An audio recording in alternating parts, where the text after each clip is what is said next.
Bienvenue à Débat de Cité MKO, espace dédié au débat, aux échanges entre citoyens sur les sujets brûlants de l'actualité de notre époque et de notre temps. Débat de Cité MKO est un lieu d'expression libre et ouvert abordant des thèmes tels que la démocratie, la gouvernance, la justice, l'économie, l'éducation, la santé et bien d'autres. Chaque débat est une plongée profonde dans des sujets d'intérêt public visant à éclairer les consciences et encourager l'engagement citoyen, personnel et volontaire. L'objectif vise à dépasser les limites politiques et partisanes en favorisant une discussion inclusive. Rejoignez-nous chaque dimanche soir de 21h à 23h GMT en direct sur X-Space, Twitter. Débat de Cité MKO, véritable contrôle et veille citoyen. Bienvenue à ce débat de Cité MKO. Ce soir à débat de Cité MKO, nous avons l'habitude de parler de sujets d'autres, mais ce soir notre sujet est triste. Il est d'autant plus triste que l'on parle de terrorisme et de terrorisme qui est frappé notre pays, le Mali, mais à travers le Mali, c'est tous les peuples africains qui doivent se sentir frappés aujourd'hui. Quand on parle de terrorisme, bien évidemment, on parle de violence et de violence aveugle, parce que le terrorisme, à l'origine, c'est la terreur, c'est la violence, et c'est la violence aveugle qui frappe souvent des victimes qui n'ont absolument rien à voir ni avec le sujet, ni avec l'objet, parce que simplement le terrorisme résulte d'une grande ignorance, d'une grande bêtise sociale, qui fait que aujourd'hui des gens se dotent d'armes et de munitions, descendent dans la rue et tirent sur tout ce qui bouge, font exploser des bombes, font exploser des mines, juste pour exprimer des opinions qui n'en sont pas dès lors qu'elles sont mues par des gens qui ne veulent s'exprimer que par la violence. Or, nous sommes dans des contextes étatiques aujourd'hui où véritablement les gens voient au chapitre, véritablement les gens peuvent s'exprimer de façon très audible par des canaux aujourd'hui qui vont des réseaux sociaux aux médias et à la possibilité justement de s'exprimer directement aux gens. Ces gars, nous savons aujourd'hui que le terrorisme est une grosse plaie pour un pays comme le Mali, mais pas que, pour l'ensemble des pays du Sahel. Rappelons-le que le Mali, le Burkina Faso, le Niger partagent aujourd'hui l'AES, ce qu'ils ont appelé l'AES, et que la zone des trois frontières existe aujourd'hui sur ces trois territoires-là. Dans le Sahel aujourd'hui, ce sont ces trois territoires qui sont le plus affectés, qui sont le plus affestés et aujourd'hui qui posent des vrais problèmes. Alors ces gars, le terrorisme a frappé aujourd'hui, le terrorisme a frappé aussi hier. Je suppose que ce n'est pas la première fois que la ville de Bamako est frappée par le terrorisme. Je crois bien savoir que les années précédentes, Bamako a été directement frappée justement par des actes de terrorisme, ces gars. Tout à fait. Alors, avant de faire un peu l'historique, même je dirais la genèse, elle est malheureuse de ce qui nous arrive. Il est quand même important d'exprimer donc notre solidarité avec toutes les victimes, donc et leurs familles, et surtout il faut qu'on reste unis face à la terreur. Donc ces attaques nous rappellent la nécessité urgente de comprendre et d'agir contre le terrorisme qui ronge notre société. Ceci étant dit, ce n'est pas la première fois que le terrorisme frappe Bamako, la capitale malienne. Donc, pour mieux comprendre l'ampleur de la menace, il est important quand même de revenir sur les récents attentats qui ont frappé Bamako et relativement, on parlera de Kati. Donc là, le 17 septembre, donc on a eu des attaques les plus récentes parce que du coup, c'était une double attaque qui ont visé, la double attaque a visé l'école de gendarmerie de Faladje et la base aérienne 101 de Bamako. Donc, il faut savoir que la base aérienne 101 est contiguë à l'aéroport Modibo Keïta Bamako-Sénou. Et ces attaques ont été revendiquées par le groupe de soutien à l'islam et aux musulmans, donc le Jazim, qui est affilié à Al-Qaïda. Et malheureusement, ces attaques ont causé la mort de beaucoup de Maliens.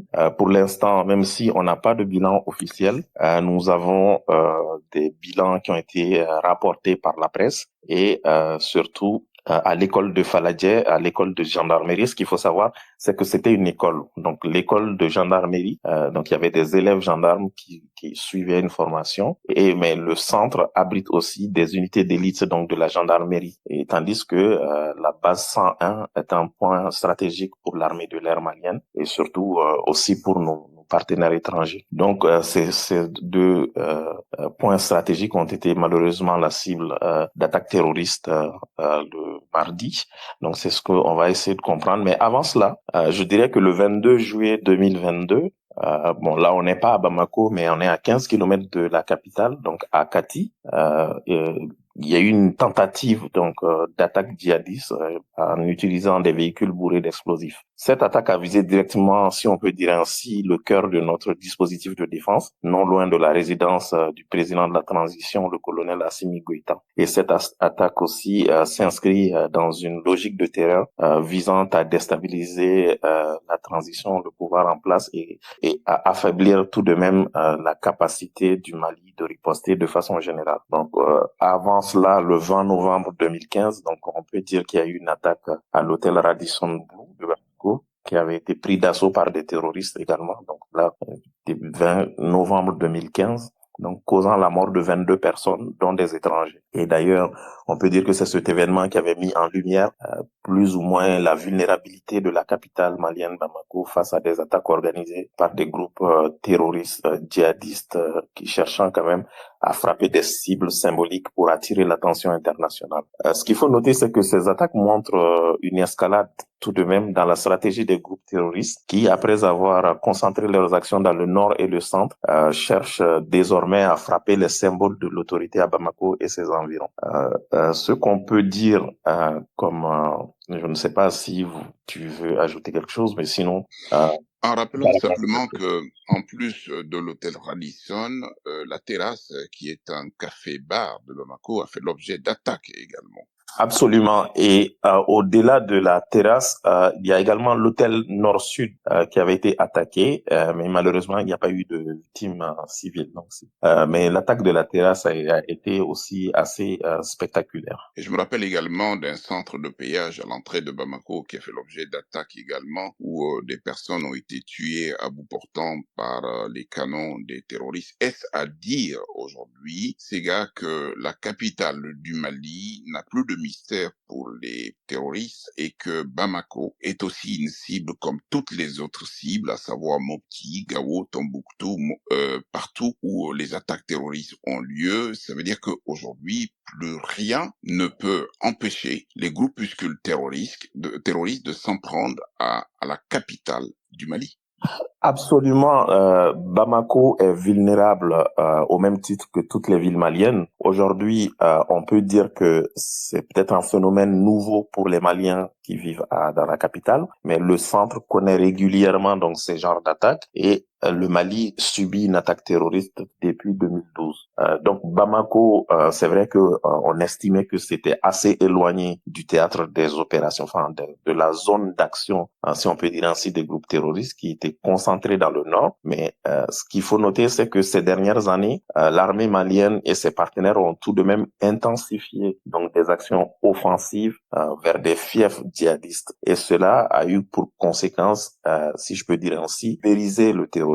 Donc aujourd'hui, les terroristes se sont éparpillés, ils ont changé de stratégie, mais ils existent toujours. Donc les terroristes existent, les causes profondes existent, et donc les terroristes ont juste changé de méthode face à la nouvelle dynamique entreprise par l'armée malienne et ses nouveaux partenaires. Dans la mesure où, a priori, on ne sait pas détecter un terroriste parmi la foultitude de citoyens, pour qui connaît un peu la structure de la ville de Bamako, les quartiers sont assez interconnectés les uns les autres. Nous savons également la nature particulière de la circulation, aussi bien des véhicules que des engins à deux roues, que des piétons et même des bêtes.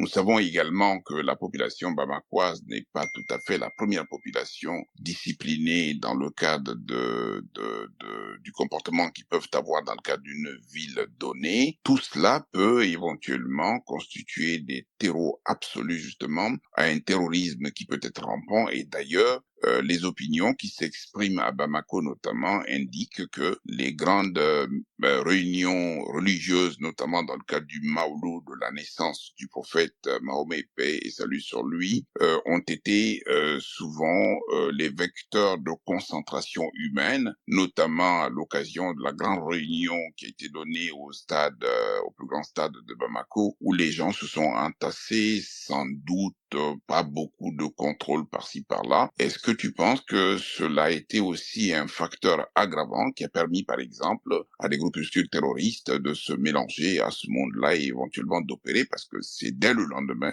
qu'ils ont opéré? Alors, ce parallèle est très intéressant, d'autant plus que aujourd'hui, c'est vrai que quand on parle de terrorisme, la revendication est liée à l'islam et le Mali est quand même un pays musulman majoritairement, donc cela peut porter à confusion. Mais ce qu'il faut noter, c'est que même si à l'heure actuelle, nous ne savons pas concrètement comment cette attaque elle a été planifiée, nous savons tout de même à travers les vidéos de propagande donc des groupes djihadistes que il ne s'agit pas d'une attaque improvisée. Donc il s'agit d'une attaque qui a été mûrement planifiée et longuement réfléchie, mais aussi certainement avec des renseignements, certainement avec beaucoup d'hommes et d'armes de guerre.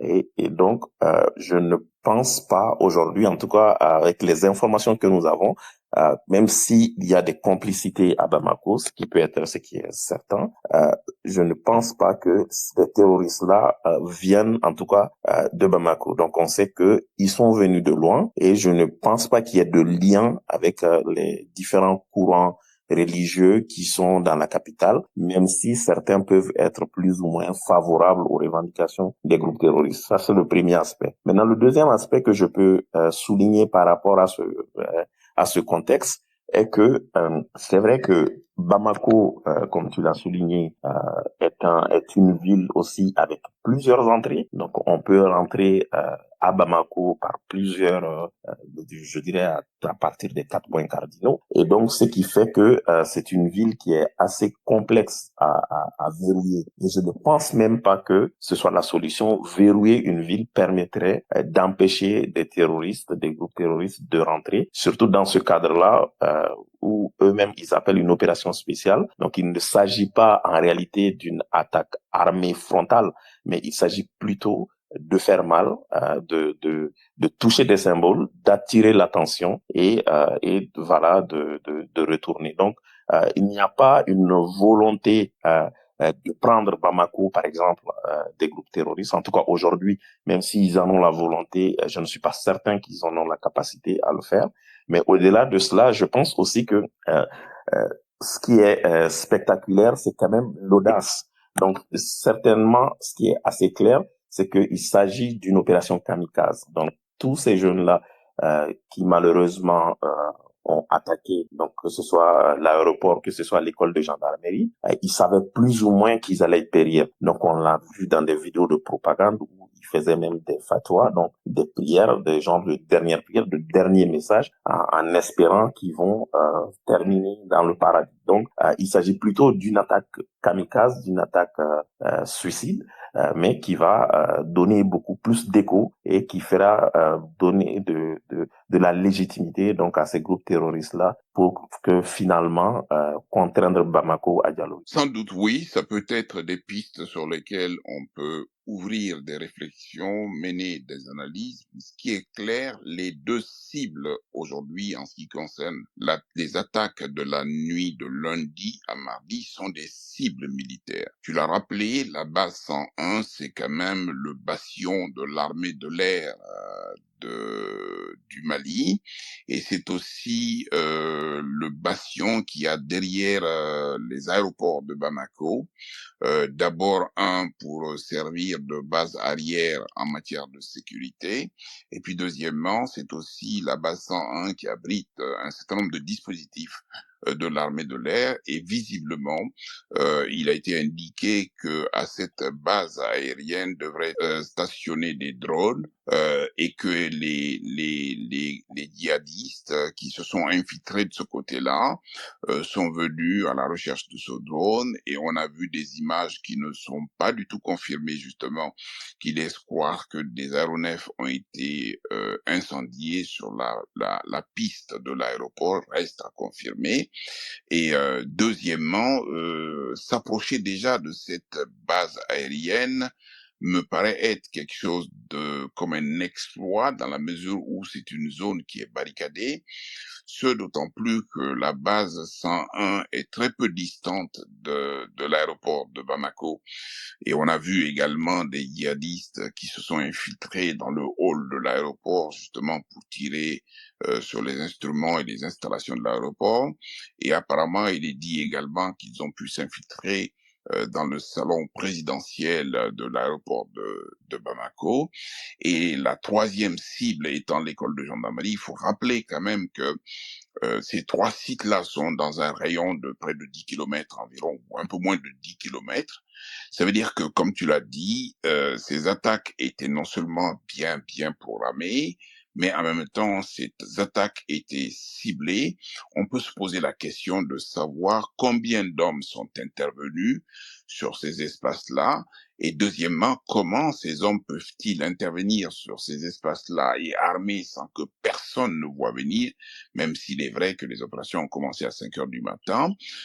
Il est quand même curieux que dans cette zone qui soit militaire, aussi bien la brigade, l'école de gendarmerie d'une part, que la base 101 d'autre part, que l'aéroport de Bamako, il y a quand même un dispositif militaire qui devrait normalement être déclenché tout de suite pour porter la riposte de manière à ce qu'on puisse au moins minimiser les pertes, parce que visiblement, les djihadistes ont eu accès également au dortoir de l'école de gendarmerie où étaient installés des jeunes élèves gendarmes. Et là, visiblement, quand on regarde le nombre de lits calcinés, quand on regarde le nombre de cadavres, ils ont dû faire quelques massacres là-bas, à ce niveau, Sega. Absolument, le bilan est lourd. Le bilan est lourd, même si on n'a pas de chiffres aujourd'hui. Les informations qui nous arrivent prouvent que le bilan est très lourd. Mais ce qu'il faut noter, c'est que c'est vrai que d'ailleurs, jusque-là, on n'a toujours pas le bilan officiel des autorités maliennes.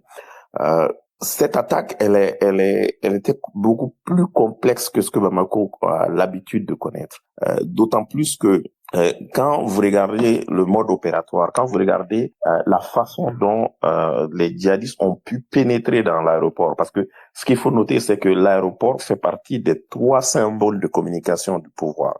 En gros, dans un pays où on peut prendre le pouvoir par un coup d'État, il suffit de prendre les trois symboles de communication, à savoir l'aéroport, la radio nationale et le palais du président, et vous proclamez président. Bon, bien sûr, il faudra avoir les camps militaires qu'il faudrait qu'ils se rallient à la cause, mais ce sont les trois symboles qui doivent être les mieux protégés dans un pays. Donc, ce qui est paradoxal dans notre cas, c'est que certainement que la cible idéale, comme tu l'as souligné, était les drones, parce que l'introduction des drones dans le combat a quand même fait basculer la balance du côté de l'armée malienne, et c'est quand même aujourd'hui ce qui fait le plus mal à ces groupes djihadistes, ce sont les drones que l'armée malienne dispose.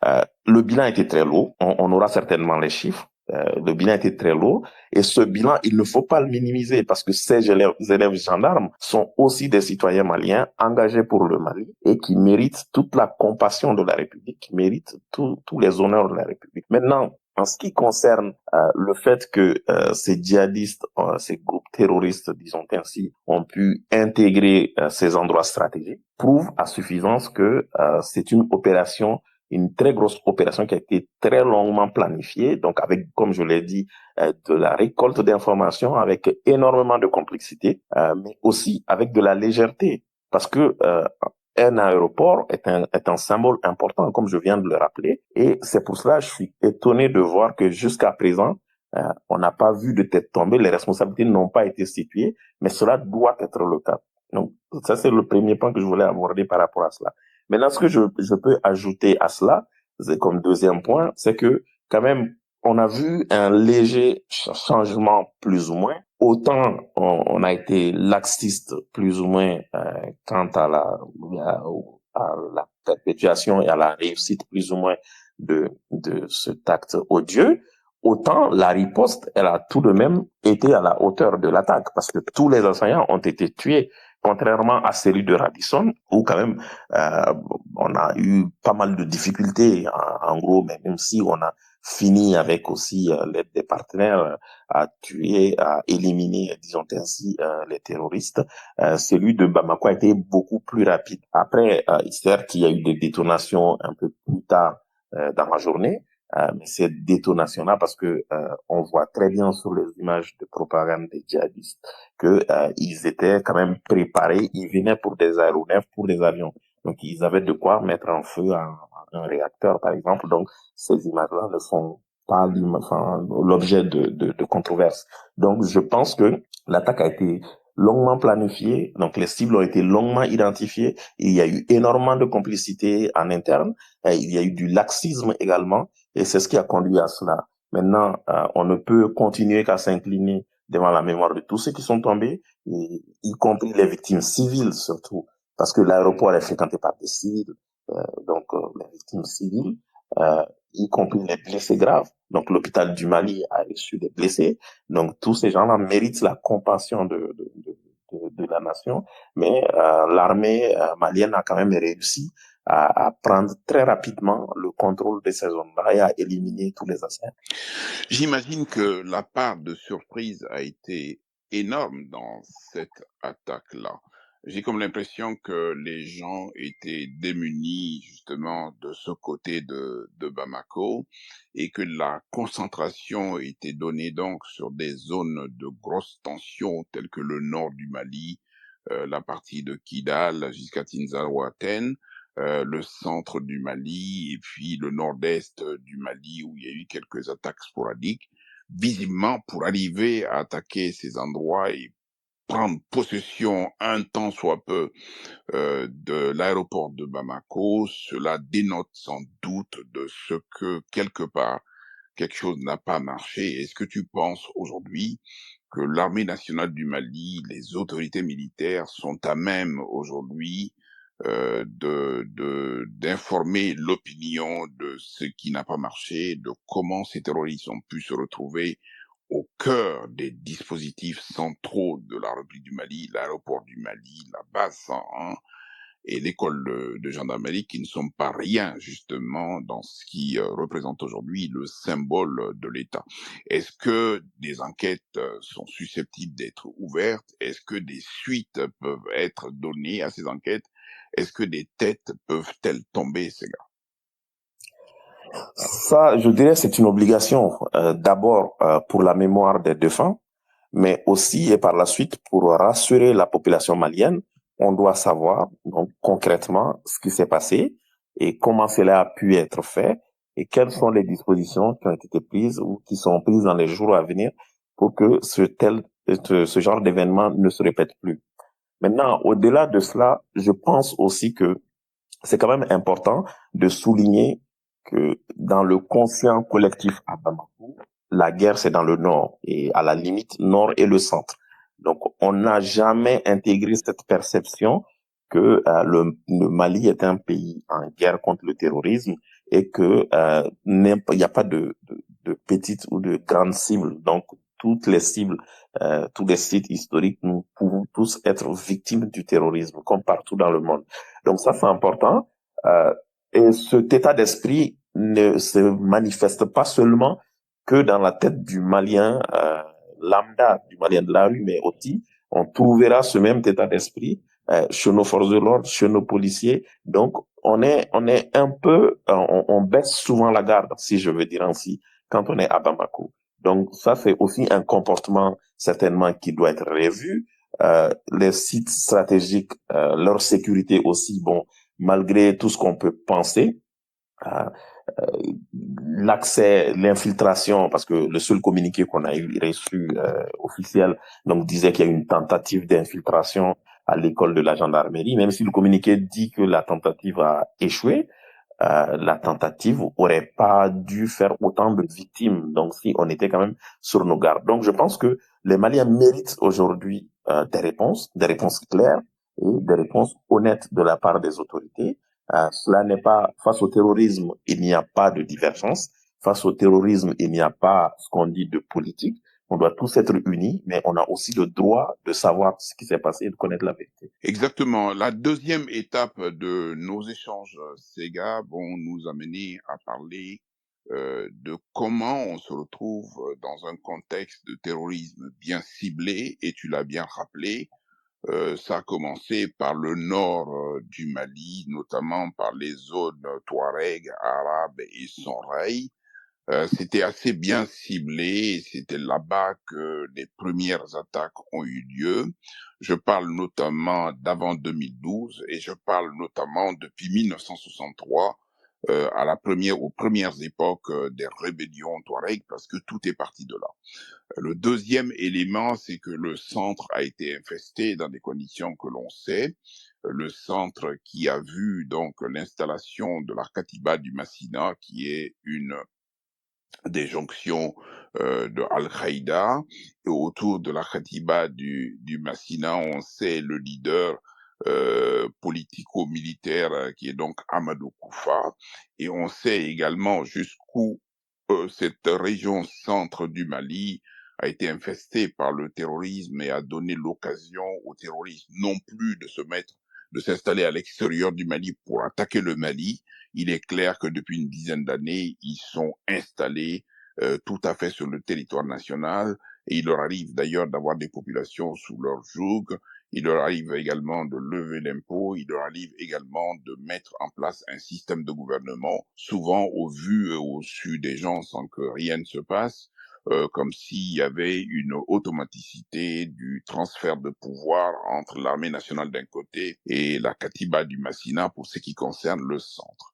Nous savons également que tout le long de la frontière Mali-Mauritanie, une grosse partie du territoire aussi est infestée par le terrorisme, et là encore, il y a des attaques sporadiques jusqu'en prolongement de Nara et tout le long de cette zone-là. La région de Ségou, la région de Nyono, toutes ces régions-là aujourd'hui sont suffisamment infestées aujourd'hui, c'est de notoriété publique.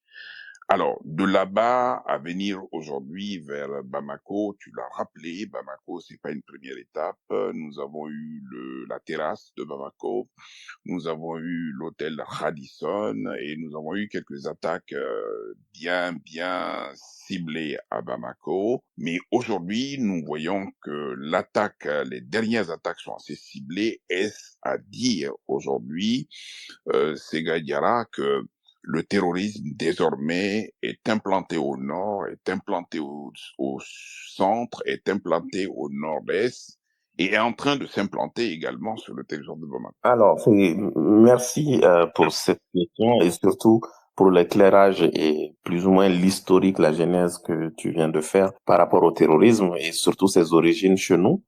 Effectivement, je rejoins donc ce que tu dis, c'est qu'il y a plusieurs facteurs qui expliquent la propagation du terrorisme au Mali et ces causes sont complexes et imbriquées. Donc, c'est vrai que ces derniers temps, donc comme je l'avais rappelé au tout début, c'est que les terroristes ont changé de stratégie face à l'armée malienne.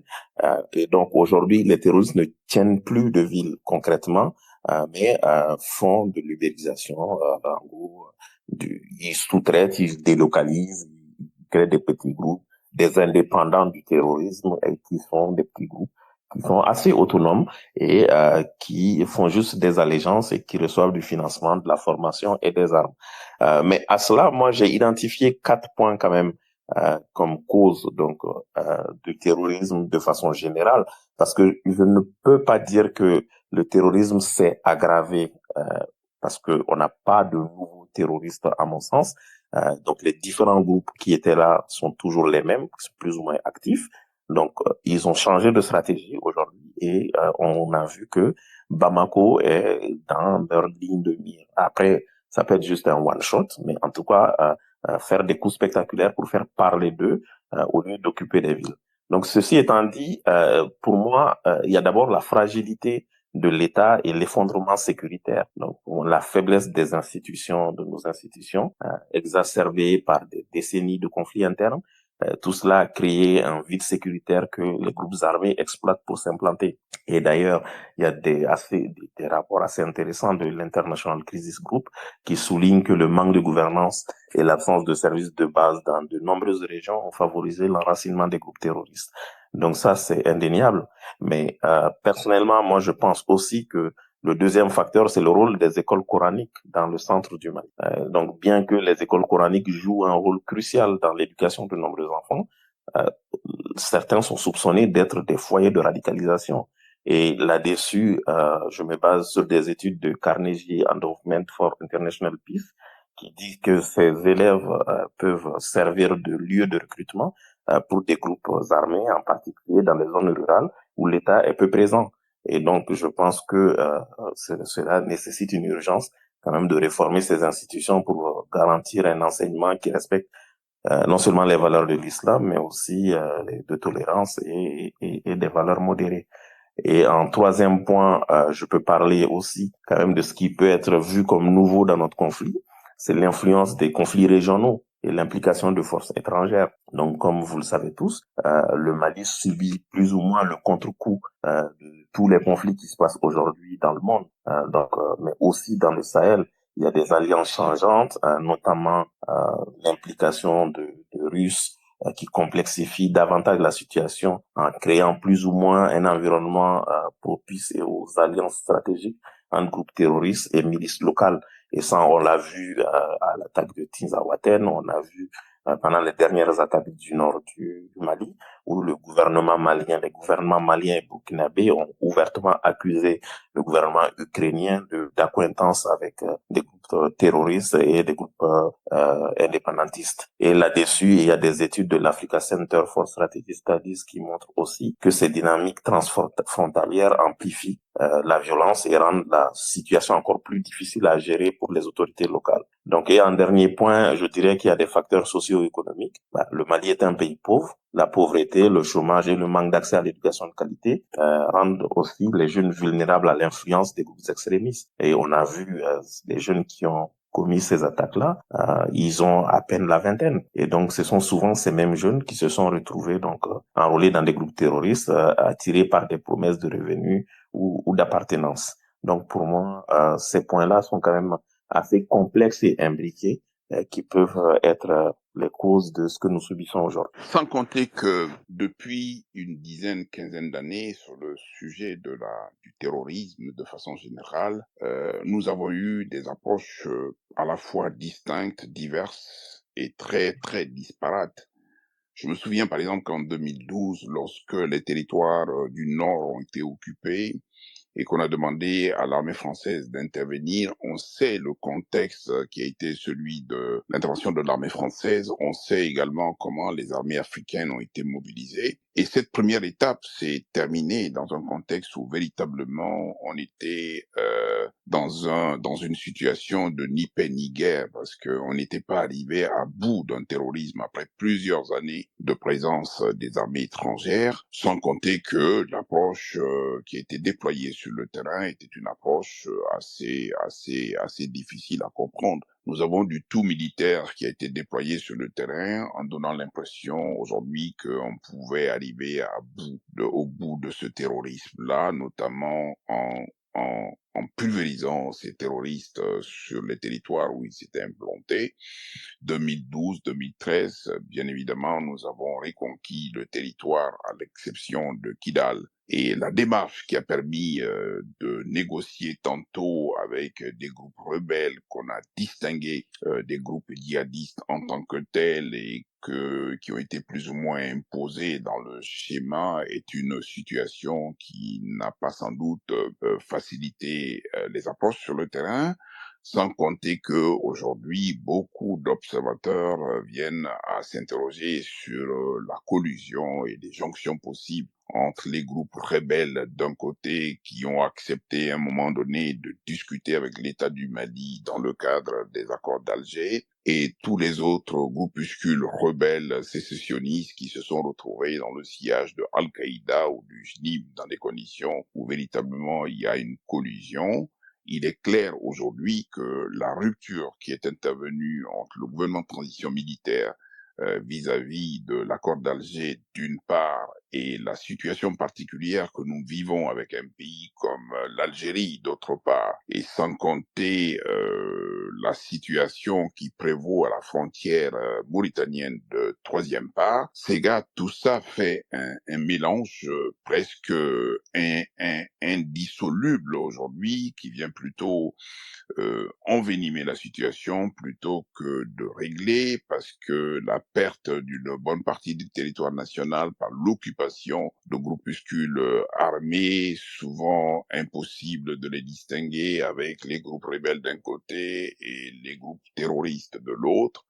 Tout cela concourt justement à rendre difficile le combat sur le terrain, tout cela rend difficile l'approche militaire d'autre part, étant entendu aujourd'hui que depuis une quinzaine d'années, c'est l'approche militaire qui prévaut et cette approche militaire aujourd'hui, elle n'est ni dominante, elle n'a pas l'impression non plus d'arriver à bout du terrorisme qui prend de l'espace, qui prend de l'ampleur et qui fait de plus en plus de dégâts, y compris à Bamako, Sega.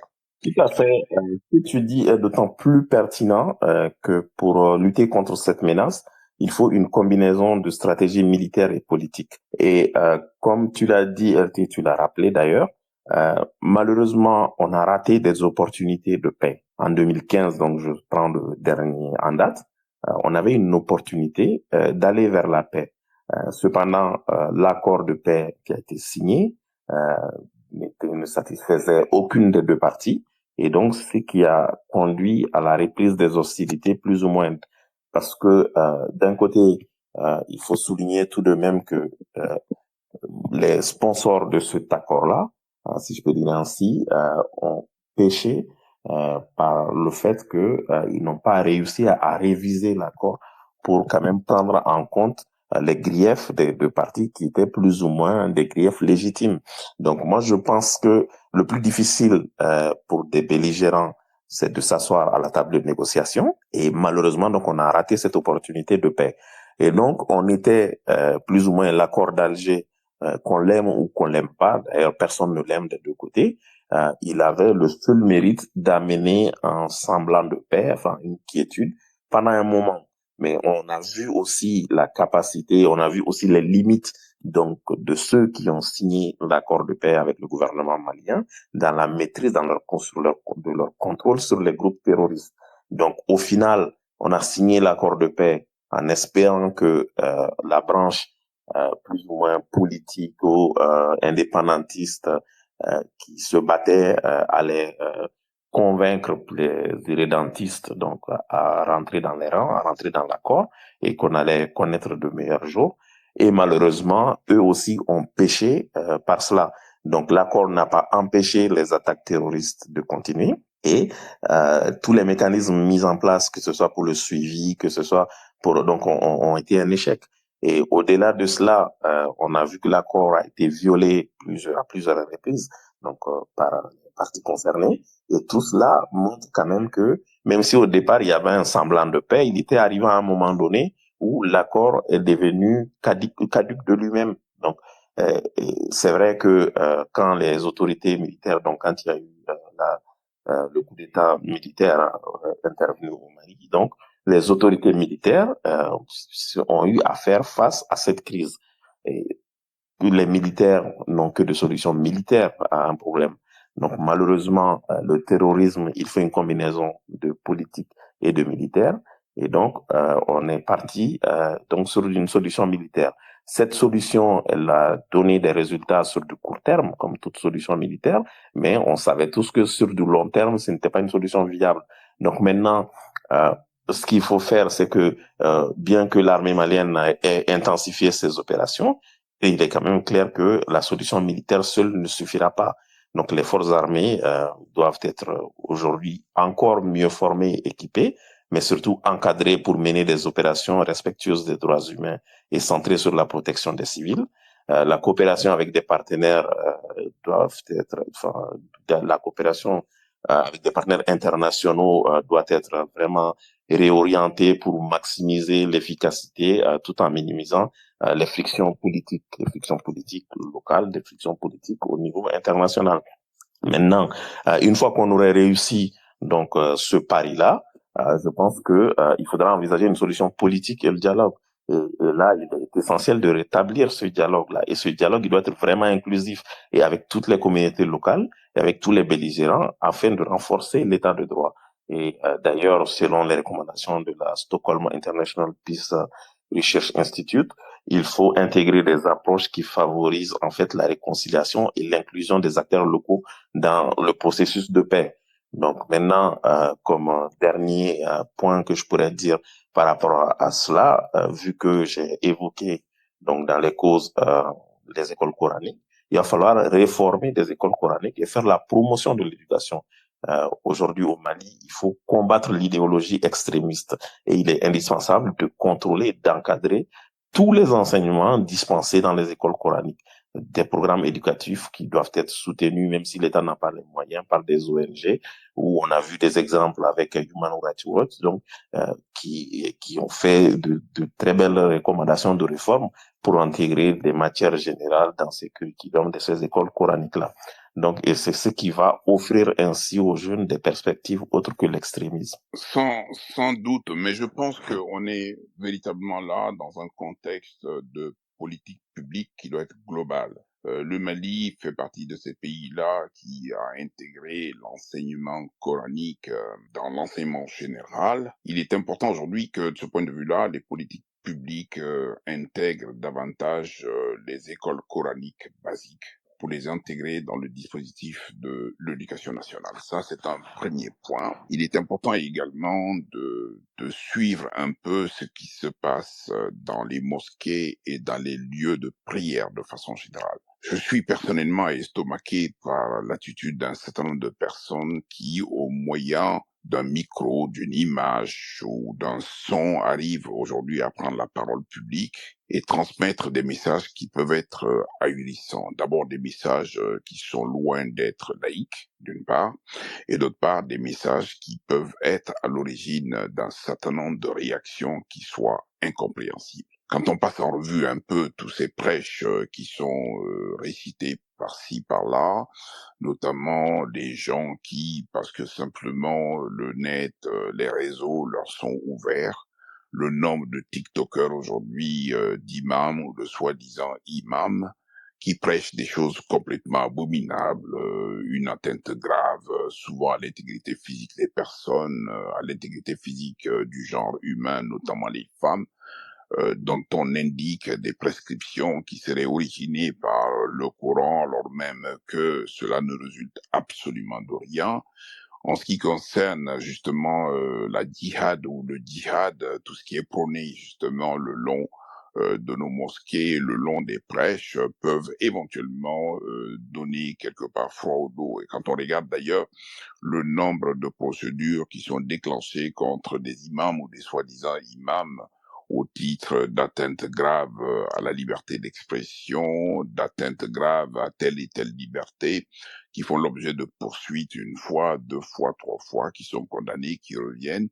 Tout cela doit permettre justement à un État comme le Mali de comprendre ce qui se passe dans ce domaine-là, de suivre ce qui se passe dans ce domaine-là et surtout de faire en sorte aujourd'hui que la sûreté intervienne également dans ce domaine, que les prises de parole soient faites dans un contexte d'abord de respect, de courtoisie, et qu'il ne soit pas donné à n'importe qui de prendre la parole pour dire souvent n'importe quoi. Le deuxième élément, c'est l'expansion de l'islam en tant que religion. Et on sait que cette expansion aujourd'hui peut toucher des individus relativement faibles ou affaiblis d'un point de vue mental, qui n'ont pas toujours ni l'esprit critique ni la jugeote nécessaire pour entendre des propos et éventuellement mettre en œuvre un esprit, une analyse critique leur permettant de faire la part des choses entre le bien et le mal. Et quand on regarde aujourd'hui comment des forces populaires peuvent se constituer, notamment par des petites gens mus par leur appartenance religieuse, qui sont prêtes à bondir au premier signal que leur donne leur maître coranique ou leur imam ou leur maître tout court. L'autre élément qui est le plus important, c'est quand même la relation de coopération que nous pouvons avoir avec deux pays essentiels dans cette zone qui sont aussi des voisins. Le premier, c'est quand même l'Algérie. Quoi qu'on dise aujourd'hui, l'Algérie est un pays qui partage une large frontière avec nous. Et le deuxième, c'est que cette frontière-là, aujourd'hui, est composée de populations à la fois algériennes et maliennes, mais qui sont des populations identiques de part et d'autre, qui ont des familles dans l'une et dans l'autre ville frontière. Et l'Algérie en tant que pays, l'Algérie en tant que nation, l'Algérie en tant qu'État a toujours, ou s'est toujours dit concerné par ce qui se passe au nord du Mali, qui correspond véritablement à son sud à lui. Et pendant très longtemps, et au gré des présidents de la République qui se sont succédés à la tête de l'État, bien que pouvant soupçonner l'attitude de l'Algérie d'être partisane par-ci ou d'être un tant soit peu influent par là, tous les présidents de la République ont systématiquement ménagé l'Algérie, trouvé des zones d'entente, en tout cas des accords qui ont permis à l'Algérie de ne pas se sentir seule d'une part, en même temps au Mali, aux Maliens de regarder ce qui se passe dans cette zone et surtout de ne jamais s'adosser à un pays comme l'Algérie. Or, aujourd'hui, avec le gouvernement de transition militaire qui se met en place, on en est à un point de rupture tel que on a frôlé quelque part la rupture diplomatique par le rappel de nos deux ambassadeurs. Et quand on regarde également les manœuvres militaires qui se mènent également à la frontière algérienne, il y a lieu d'avoir quelques frissons. Parce que jamais, au grand jamais, nous devons en arriver justement à un choc entre le Mali et l'Algérie dans cette zone frontalière, ce qui peut éventuellement être analysé comme un refuge, comme les bastions rebelles ou les bastions terroristes d'une manière ou d'une autre, mais il faut rappeler quelque chose et à l'actif de l'Algérie, c'est que jamais l'Algérie n'a prêté le flanc, notamment vis-à-vis des mouvements rebelles sécessionnistes du Mali, qui pendant très longtemps ont revendiqué des espaces territoriaux et ont même revendiqué le droit de se construire en un État. Et jamais l'Algérie n'a laissé faire et jamais l'Algérie n'a acquiescé. L'Algérie a toujours rappelé la pleine intégrité du territoire malien et l'impossibilité pour ce territoire-là de se disloquer d'une manière ou d'une autre. Le deuxième pays sur lequel il faut être assez regardant, qui lui aussi s'est beaucoup rapproché de l'Algérie, notamment en ce qui concerne la position algérienne vis-à-vis du Mali, c'est quand même la Mauritanie. Et pendant très longtemps, on avait donc des accords avec la Mauritanie pour un droit de suite qui permettait donc aux Maliens de poursuivre les mouvements rebelles lorsqu'ils se réfugiaient sur le territoire mauritanien. Et ces accords découlaient justement d'une relation de coopération assez forte avec un pays comme la Mauritanie. Mais visiblement, cette coopération a été rompue aujourd'hui. On ne dit pas qu'on a une difficulté véritablement avec la Mauritanie, mais il y a une méfiance telle aujourd'hui entre ces deux pays, le Mali reprochant à l'Algérie de recueillir les populations rebelles blessées sur son territoire et les soigner, et la Mauritanie mettant en cause l'attitude des militaires maliens qui confondent Mauritaniens et rebelles dans la zone et s'en sont pris souvent à des groupes soi-disant d'éleveurs mauritaniens qui ont été tués à la frontière, ce qui a causé quelques ennuis justement dans la relation Mali-Mauritanie. Alors, Sega, il est clair que le dispositif central tout le long de notre voisinage n'est pas des plus florissants. à l'exception d'un pays comme le Niger ou d'un pays comme le Burkina Faso, avec lesquels le Mali est en AES. Aujourd'hui, la République du Mali suspecte le Sénégal d'un côté, suspecte la Côte d'Ivoire d'un côté, n'a pas trop confiance à la Mauritanie et doute de l'Algérie. Ce n'est pas sans difficulté dans un pays comme le Mali qui veut venir à bout du terrorisme. Effectivement, là, tu as soulevé 3 points qui nécessitent chacun un space à part, mais je vais quand même commencer par le premier point que j'ai identifié, c'est la modération de l'espace public au Mali. Donc, je suis entièrement d'accord avec toi que aujourd'hui, l'espace public malien est un désordre total sur tous les plans. Et on a une loi, parce que c'est le cadre juridique dans un premier temps qui fait défaut. Donc, on a une loi de cybercriminalité, mais qu'en réalité, qui sert à traquer le plus souvent des opposants politiques et qui est utilisée donc le plus souvent contre des opposants, malheureusement. Et donc, ce qui fait que l'espace public aujourd'hui est un espace ouvert et les gens, quand ils s'expriment, donc ils pensent que tout est permis, parce que tout simplement, ils ne savent pas comment ils doivent se comporter dans cet espace public-là, qui, par ailleurs, je dirais, est encouragé, plus ou moins, en tout cas même pas encouragé, toléré, tant que ça va dans le sens donc du pouvoir actuel. Donc ça, c'est un premier point, et ça, il est urgent, donc quand même, qu'il y ait de vraies réformes chez nous pour modérer, ne serait-ce que modérer l'espace public, la prise de parole, parce qu'aujourd'hui, cet espace est occupé par des gens qui n'en ont pas la légitimité forcément, et les vrais journalistes sont empêchés de travailler correctement. Donc, je pense que tout cela complexifie, parce que comme on dit que la nature a horreur du vide, bah, si les gens qui peuvent donner la vraie information sont empêchés pour diverses raisons de le faire, ben, les gens vont se retourner vers ceux qui ont de l'information, peu importe qu'elle soit vraie ou fausse. Ceci étant dit, je vais aborder le deuxième point qui concerne quand même la religion avant d'aborder les frontières. Le Mali a quand même réussi quelque chose d'exceptionnel.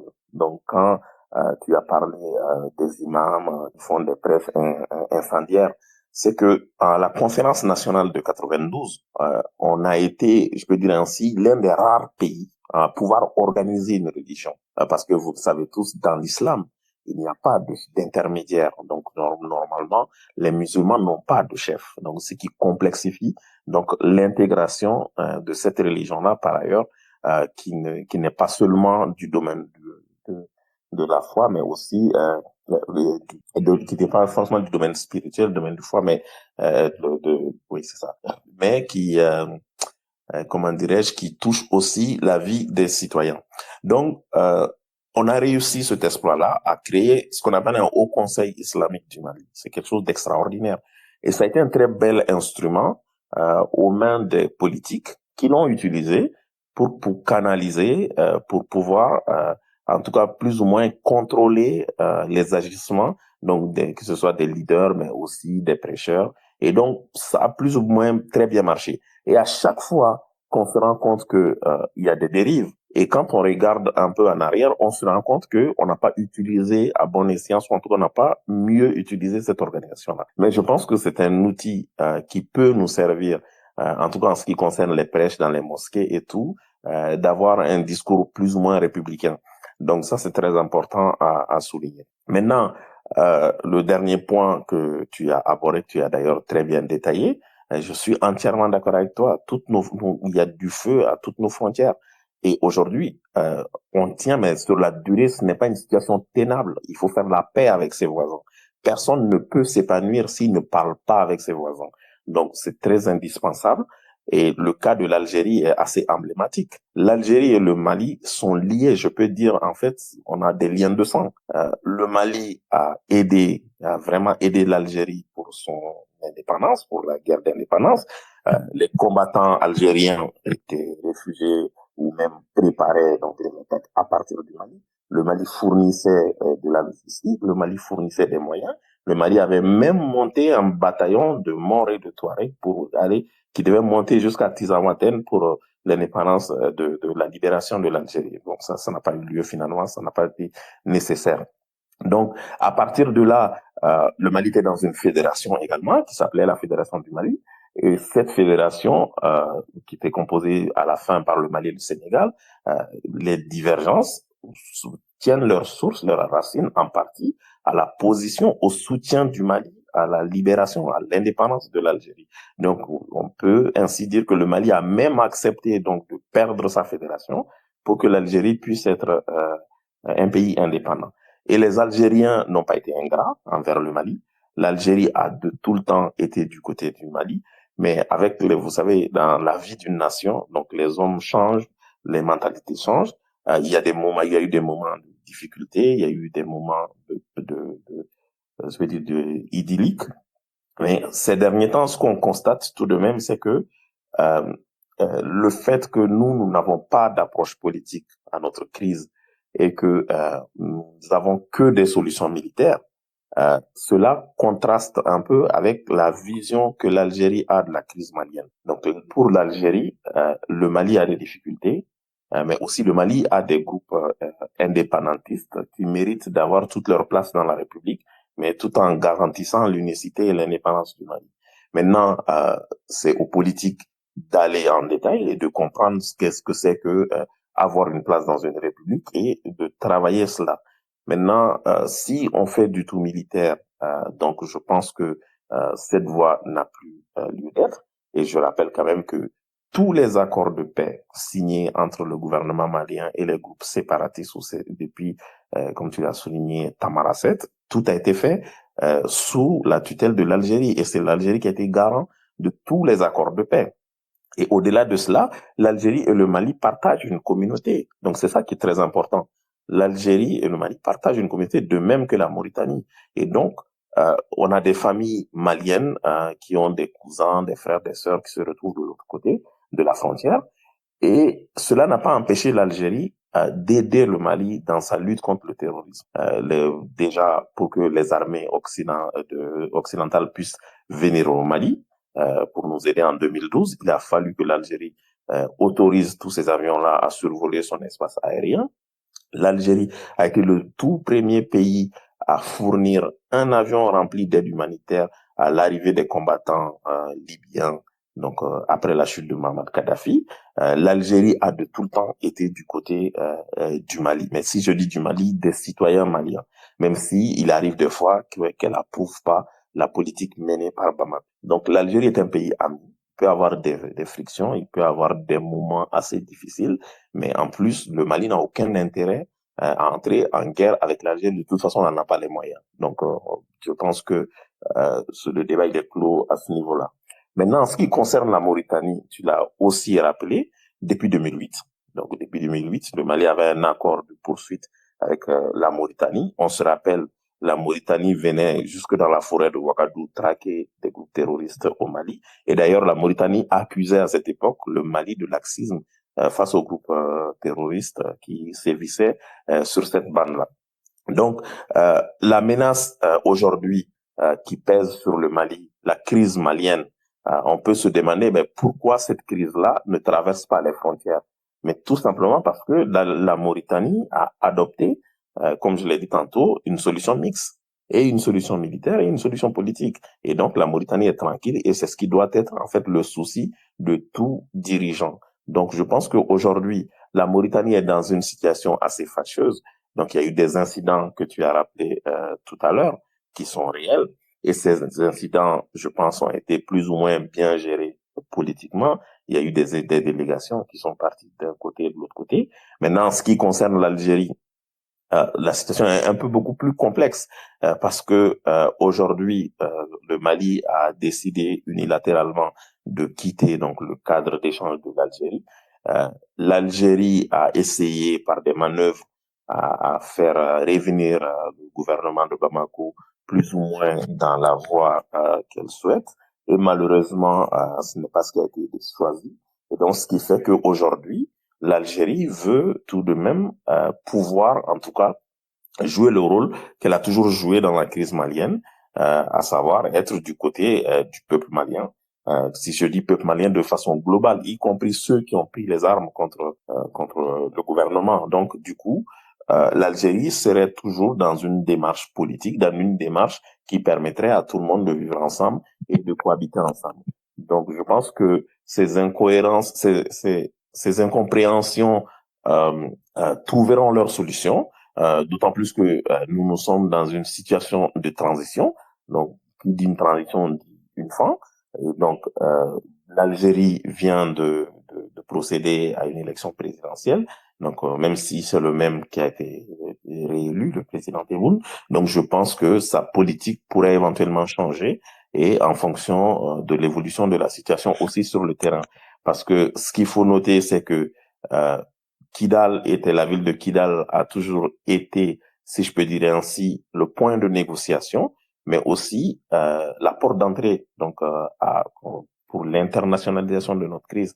Parce que si l'Algérie vient, comme je le disais tantôt, c'est que le fait que l'Algérie aussi a des relations difficiles avec des pays comme le Maroc, ces pays aussi seraient susceptibles de trouver un moyen pour prendre part, en fait, au conflit malien. C'est ce qui s'était passé en 2012. Donc, il y avait différents groupes qui, plus ou moins, trouvaient, en tout cas, même s'ils n'étaient pas soutenus, ils étaient plus ou moins acceptés donc par ces différents pays-là. Et tout ceci avait quand même complexifié la crise. Et donc, on n'est pas arrivé à bout de ces groupes-là sans pour autant négocier avec ces pays-là qui, par ailleurs, sont des très grandes puissances militaires comparées au Mali.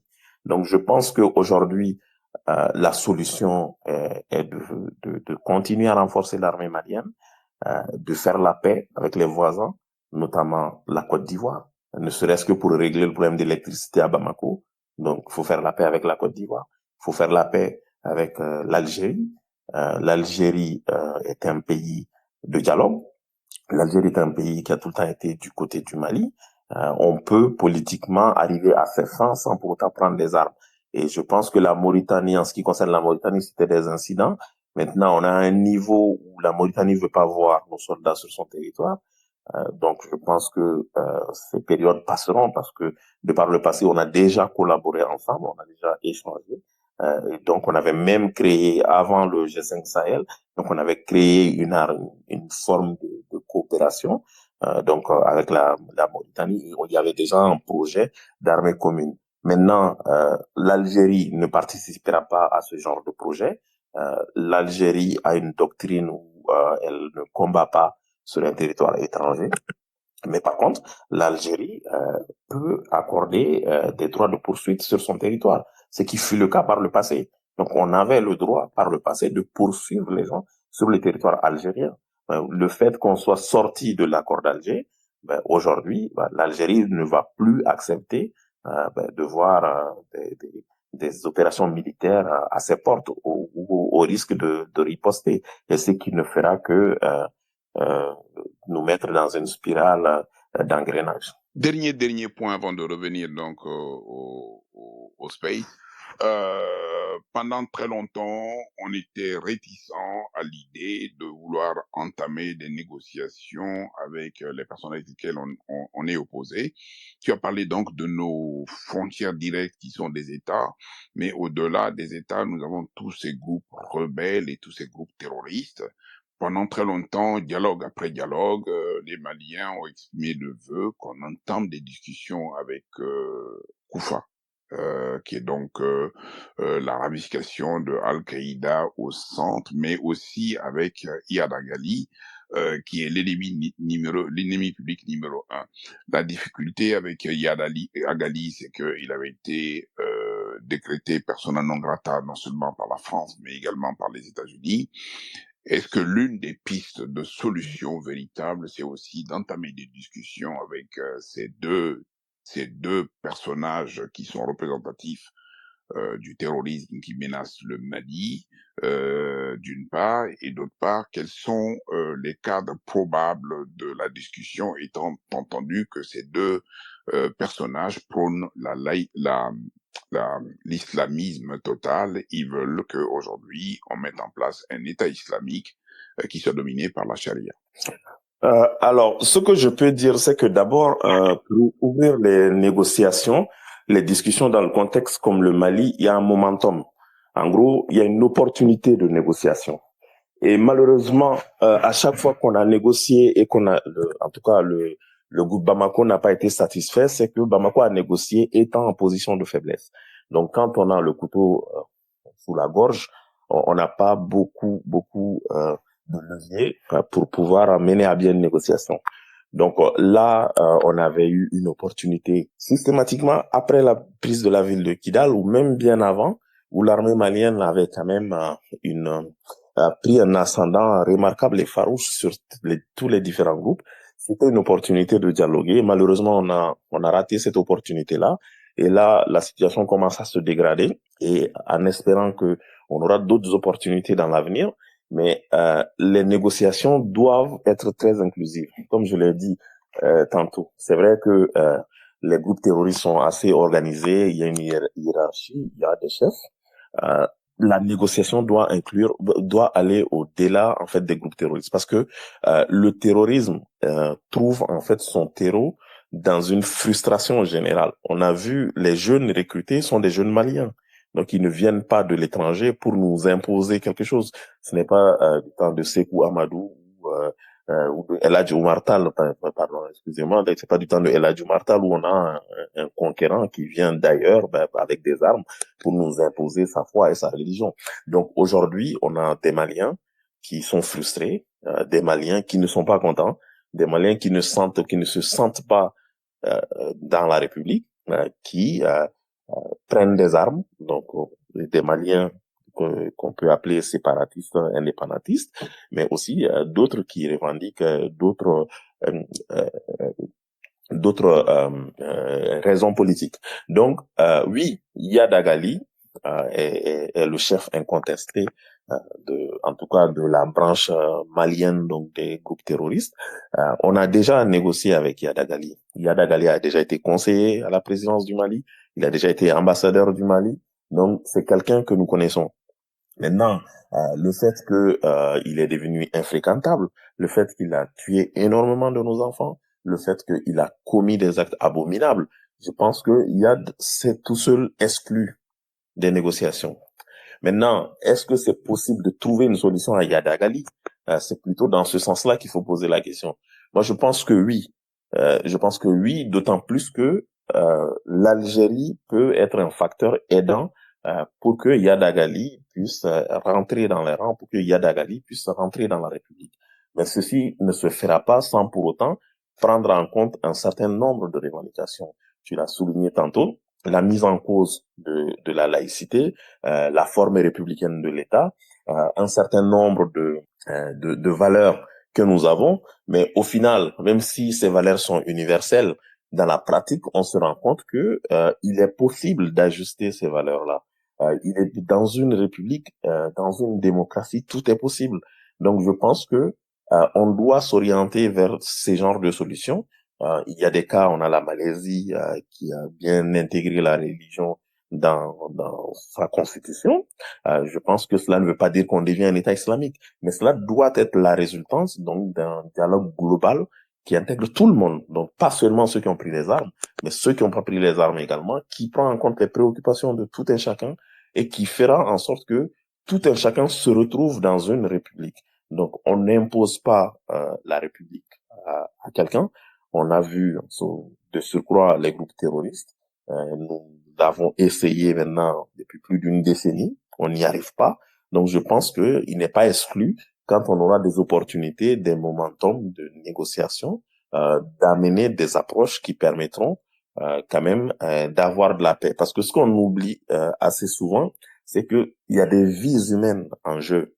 Donc ce n'est pas une question d'orgueil. La guerre, le plus important, on gagne la guerre, c'est quand on arrive à la paix avec le moins de victimes possible. Donc ce n'est pas ce qu'on inflige à l'ennemi qui est le plus important, mais il faut arriver à son objectif avec le moins de victimes possible. D'ailleurs, Sun Tzu disait que le meilleur général, c'est celui qui arrive à des résultats sans combattre. Et on l'a vu avec ATT, qu'on a jugé de laxiste. Bon, par ailleurs, c'est un autre sujet, je ne vais pas rentrer dedans, mais il faut une combinaison de plusieurs solutions pour arriver à une paix durable. Iyad Agali est devenu infréquentable de sa faute, je ne dirais pas malheureusement, de par ses agissements. Maintenant, Koufar est un disciple de Yadagali. Tout va dépendre de l'offre. On a vu le cas de l'Algérie qui est assez emblématique. L'Algérie, pour arriver à bout de ces terroristes, a dû payer certains terroristes pour qu'ils arrêtent le terrorisme. L'Algérie a payé certains, il a dédommagé d'autres, il a combattu énormément, mais aussi il a intégré pas mal d'anciens chefs terroristes. Donc, c'est un mix. Je ne connais aucun pays au monde où on est arrivé, même les Américains n'ont pas réussi à vaincre les talibans, donc avec une armée avec un budget illimité. Donc ce serait utopique de croire que un pays comme le nôtre, avec très peu de ressources, qu'on peut mener non seulement une guerre interne à notre propre population, parce que les terroristes ce sont des Maliens, il faut pas l'oublier, qui ont pris des armes, et le terrorisme, qu'on le veuille ou non, que ce soit le terrorisme ou la rébellion, c'est une forme violente de faire de la politique. Mais on l'oublie souvent. Donc, si on se laisse aller dans une violence et que on importe des conflits internationaux chez nous et que on se met en conflit avec tous nos voisins, j'ai du mal à voir comment est-ce qu'on va voir le bout du tunnel. Et ça, c'est très important. Je pense que la raison doit primer sur tout ce que nous faisons et l'intérêt de nos populations doit guider toutes nos actions. Merci beaucoup, Sega, pour cet échange-là. Les débats sont ouverts. C'est Bati qui a la parole. Bati a la parole. Bati n'est pas là, donc je prends un certain nombre de réactions justement dans le groupe de discussion. Adama Barayogo qui rappelle que le campement de Kangaba derrière Rimadio a aussi été attaqué. Il a parfaitement raison. Manzi qui dit que les attaques peuvent frapper partout, à Bamako comme à Paris. Face à la terreur, la lutte est la même. Tout comme la France a résisté après le Bataclan, Charlie Hebdo et le Stade de France, le Mali se bat pour sa sécurité, rendons hommage aux FAMA pour leur bravoure.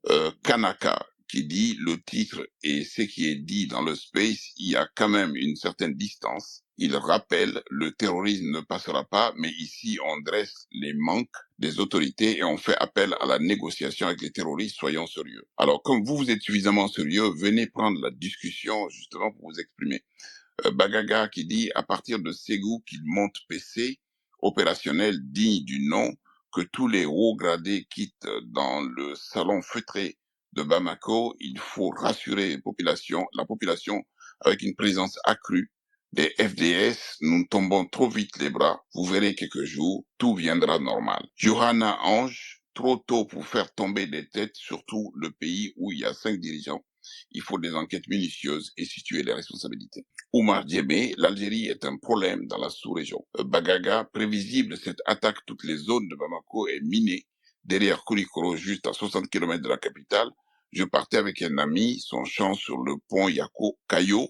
Un passant qu'on a pris nous a signalé la présence de beaucoup de motos dans la forêt qu'ils ont informé les autorités. Oumar Diémé, la négligence. Comme toujours, ils attendent d'être essuyés pour riposter. Il est temps que la peur change de camp. Force et courage aux FAMA et compassion pour les victimes et les blessés. Bagaga, quelques jours après, on a vu sur le pont un checkpoint de l'armée à la sortie.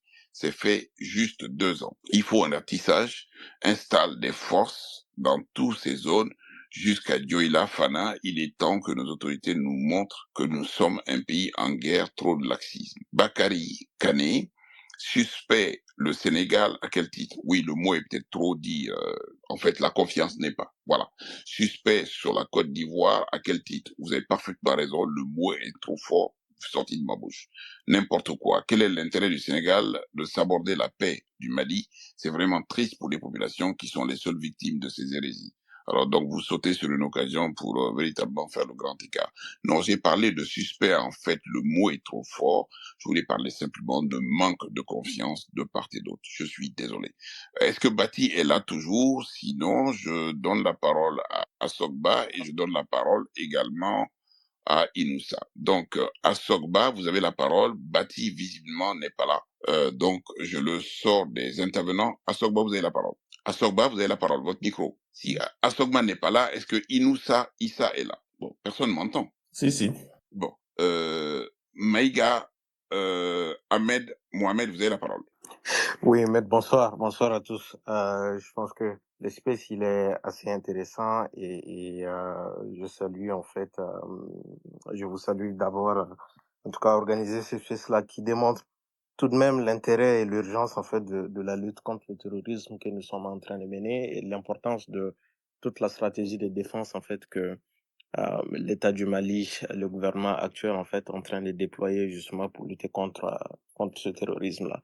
Et si je dis ça, je tiens également à dire mes condoléances à toutes ces personnes-là qui ont été victimes des dernières attaques.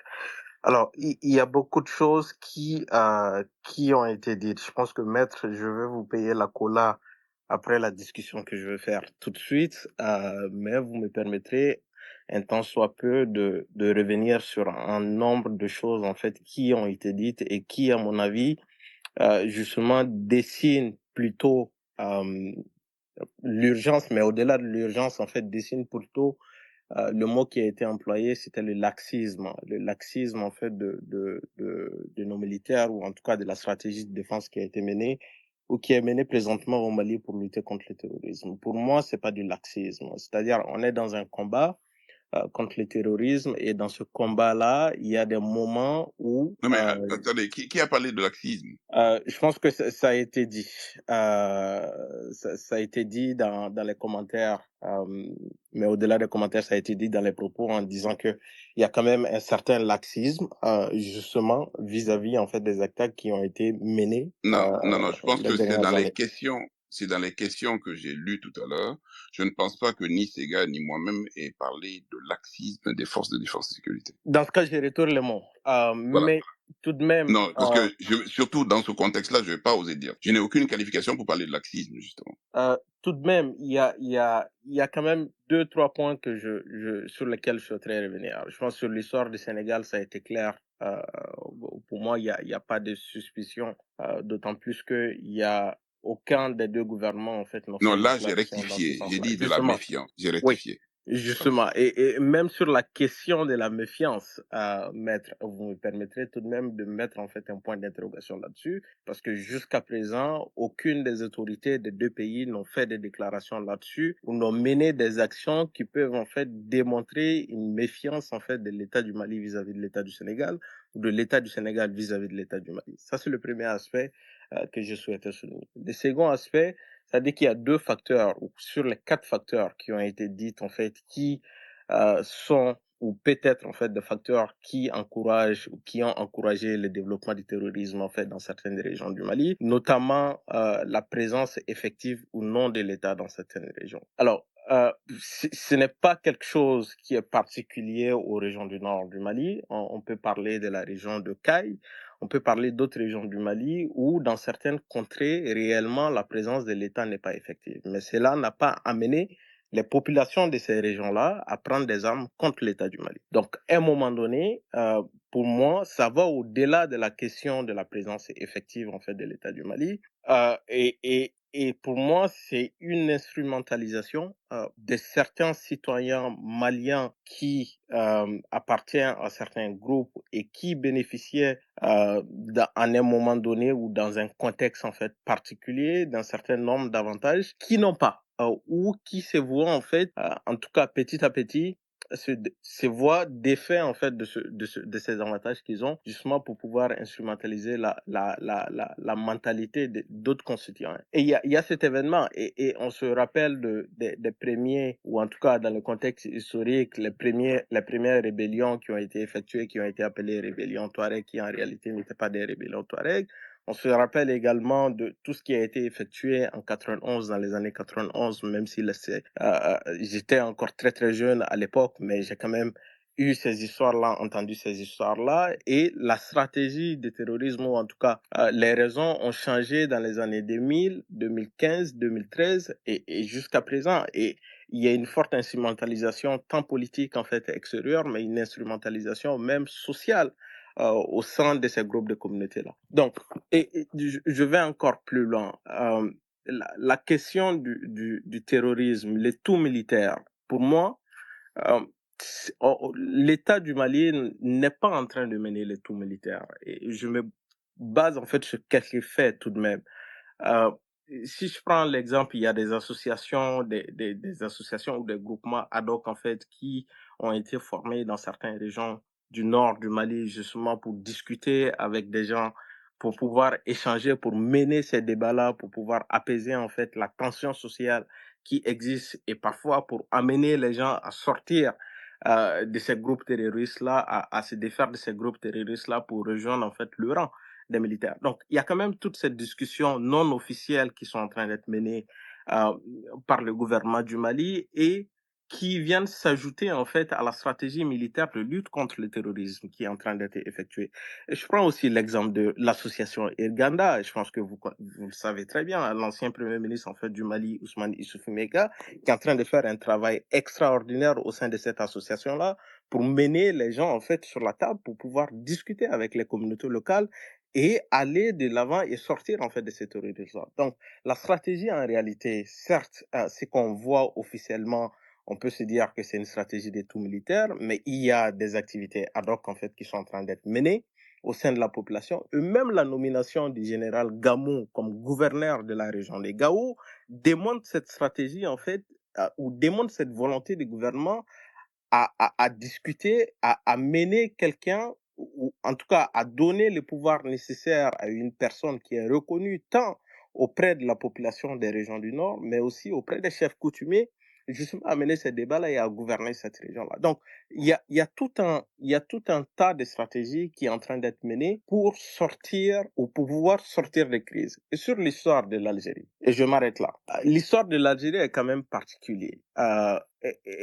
Et vous l'avez mentionné, c'est-à-dire qu'on a une histoire assez commune avec l'Algérie qui fait en sorte qu'il y a des Maliens qui sont algériens qui ont de la famille en Algérie et il y a des Algériens qui ont de la famille au Mali. Donc des deux côtés du frontière, il y a de la famille. Et des deux côtés, quand on regarde en fait l'histoire des deux côtés, il y a eu des aides en fait qui ont été menées dans les deux côtés. Mais n'empêche que lorsqu'on se réfère sur les récentes déclarations des diplomates algériens, tout de même à l'ONU, et ce n'est pas n'importe où, ce n'est pas n'importe où, et qui déclarent un certain nombre de choses contre l'État du Mali, on peut quand même donner ce privilège-là qu'on ait ou que l'État du Mali, que le gouvernement actuel ne soit pas content tout à fait des déclarations qui ont été effectuées. Et ça, c'est tout à fait pour moi, c'est tout à fait légitime.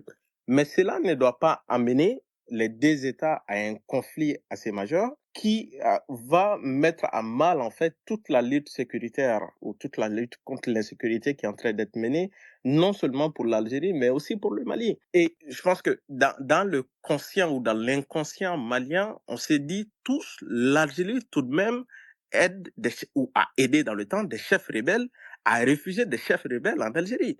Et de l'autre côté, il y a un État qui est en train de combattre en fait le djihadisme, le terrorisme. Et de l'autre côté de la frontière, il y a un État qui reçoit en fait ces mêmes terroristes, en réalité, qui sont combattus par le Mali.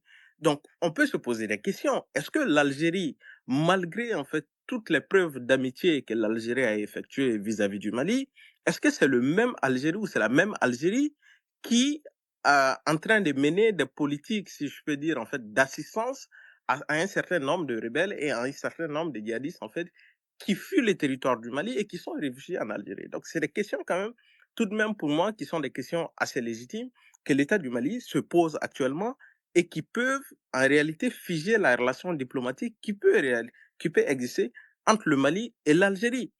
Et je suis par là en disant que on peut pas comparer, ou je sais qu'on n'a pas comparé, le cas de l'Algérie et le cas de la Côte d'Ivoire non plus. Surtout sur la question de l'électricité où on dit il faut faire la paix avec la Côte d'Ivoire. On n'est pas en guerre avec la Côte d'Ivoire.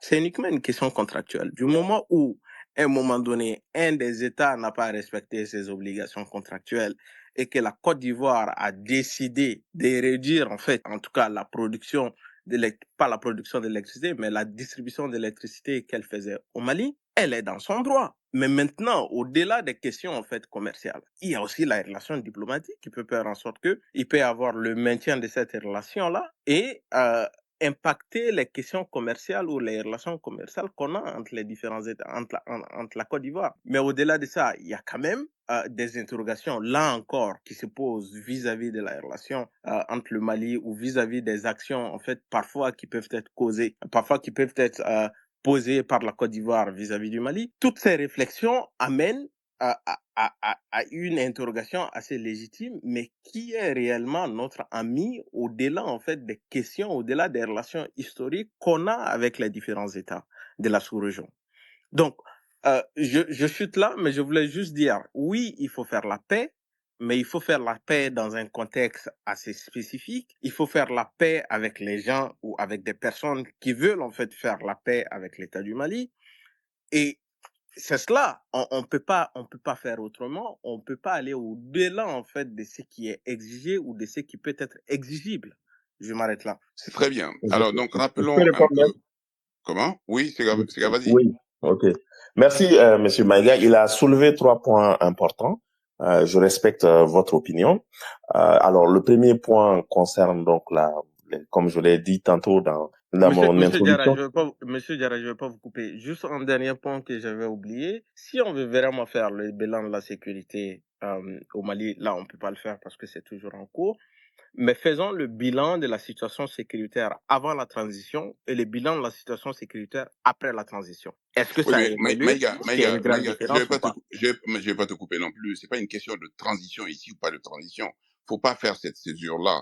Nous sommes en train de parler de terrorisme. Donc, le terrorisme a impliqué aussi bien la transition que avant la transition. Donc, ne faites pas une césure qui n'a pas Euh, lieu d'être faite ici. Oui, mais maître, je suis désolé, mais quand j'écoute en fait les débats quand j'écoute les discussions ou les choses qui sont amenées, je pense que certes, on a parlé des 10 ans en fait du terrorisme au Mali, ou même plus que 10 ans du terrorisme au Mali, mais la plupart des débats, c'est basé, ou des discussions, c'est basé en fait sur la situation sécuritaire présente au Mali, Non, là, actuellement.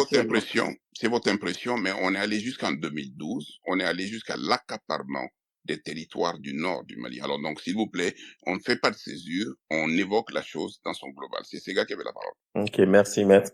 Du coup, oui, les 3 points. Enfin, moi, je ne suis pas un militant. Moi, je suis pour le Mali. Je soutiens les Maliens, peu importe celui qui est là.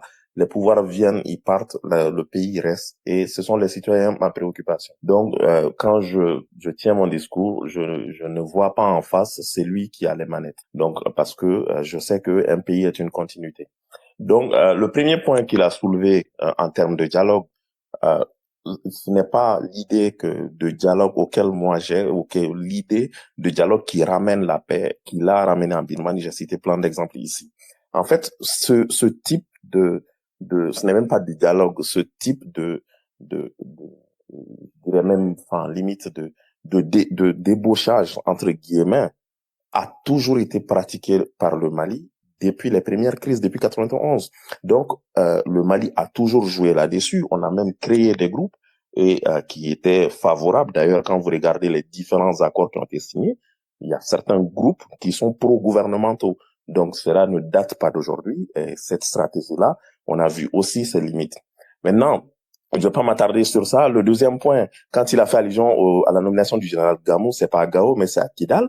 Mais ça, c'est écrit dans les accords de Tamaracet. Le gouverneur de Gao a toujours été quelqu'un qui est choisi, élu par les notabilités de Gao depuis 1991.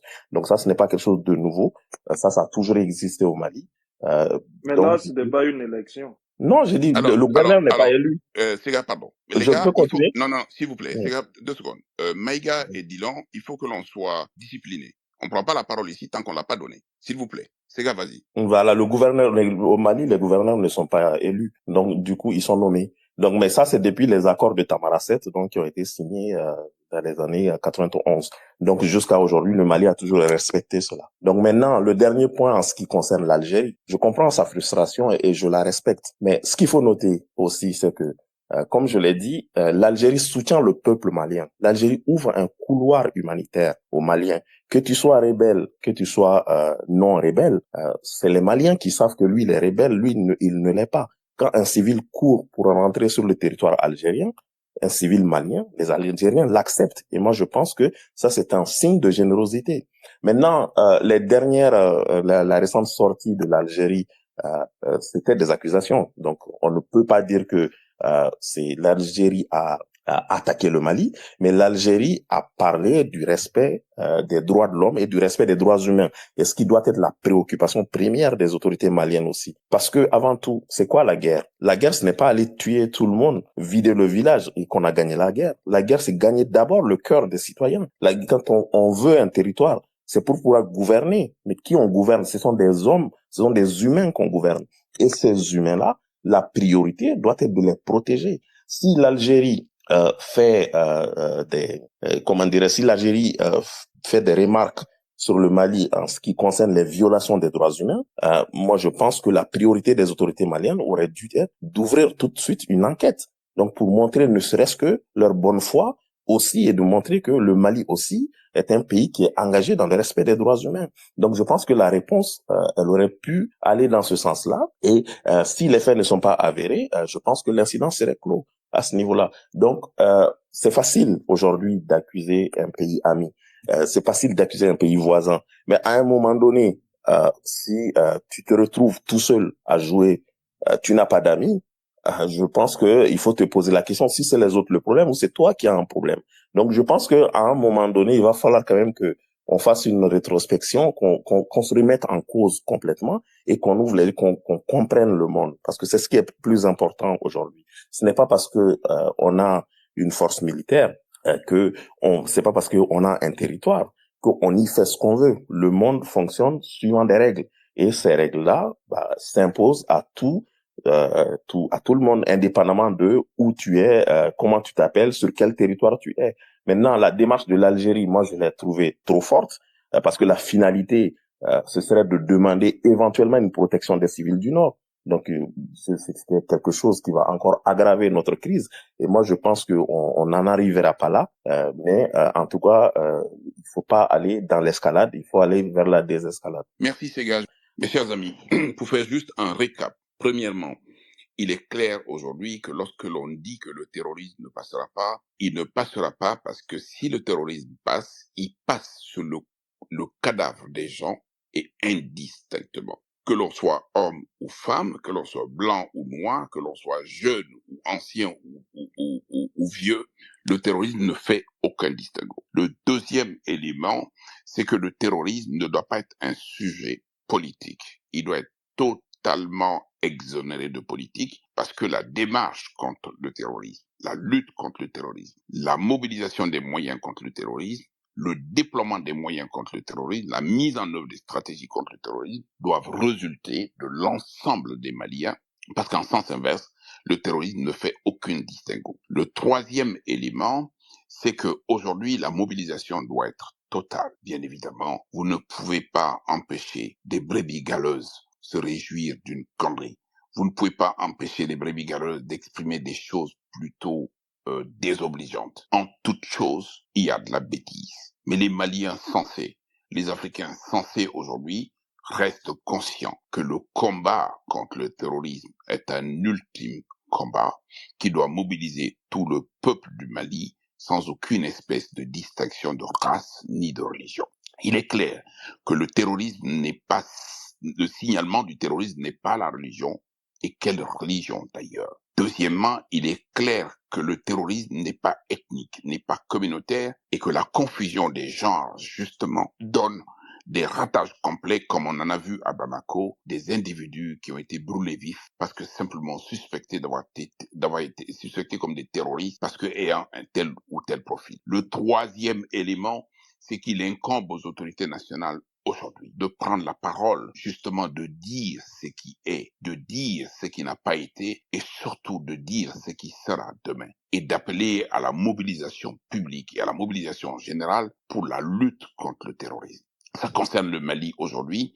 Demain, ça peut aller au-delà du Mali. Il est important également que nos autorités nationales, au-delà de l'AES, reprennent encore conscience que cette dynamique terroriste est une dynamique qui menace la stabilité de l'État, qui menace le fondement de l'État et que ce combat doit être mené par tous, au-delà des contingences politiques, au-delà des colorations politiques, au-delà des obédiences politiques. Il est clair et net que la sécurité des gens, la sécurité des biens, La liberté d'aller et de venir incombe essentiellement aux autorités nationales et en premier et en dernier lieu.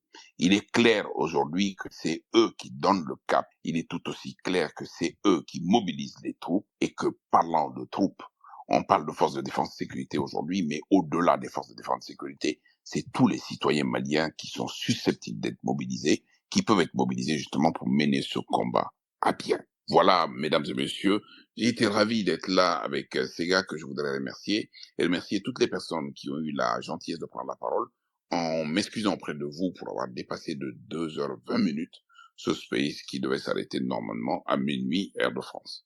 Mais je pense que le sujet était vaste. On a pu donner l'impression aujourd'hui qu'on n'est pas dans le sujet. Il suffit juste d'évoquer la terreur, d'évoquer la violence, d'évoquer aujourd'hui le manque de sécurité dans nos pays et dans nos États pour être aujourd'hui dans le sujet. Il est clair que les gens ont la liberté de leur ton. Il est clair que quand ils décident de prendre la parole, c'est eux qui savent ce qu'ils disent. Il est clair que ce n'est pas toujours une bonne chose que de dire aux gens qu'ils ne sont pas dans le sujet, parce qu'ils ne sont pas dans le sujet et ce que nous pensons, lui, ce qu'il pense développer, lui permet de penser qu'il est dans le sujet dans la mesure où il a pris la parole. Et c'est toujours délicat déjà de demander à une personne qui a pris la parole de la laisser parce que soi-disant elle n'est pas dans le sens du sujet. Merci beaucoup à vous tous, bonne soirée à vous tous et surtout réveillez-vous bien demain. Nous espérons que cet épisode vous a plu. Si c'est le cas, nous vous invitons à vous abonner à notre podcast et à nous suivre sur Twitter et nos réseaux en général, ainsi que sur d'autres plateformes pour rester informés des prochains débats en live et des épisodes à venir.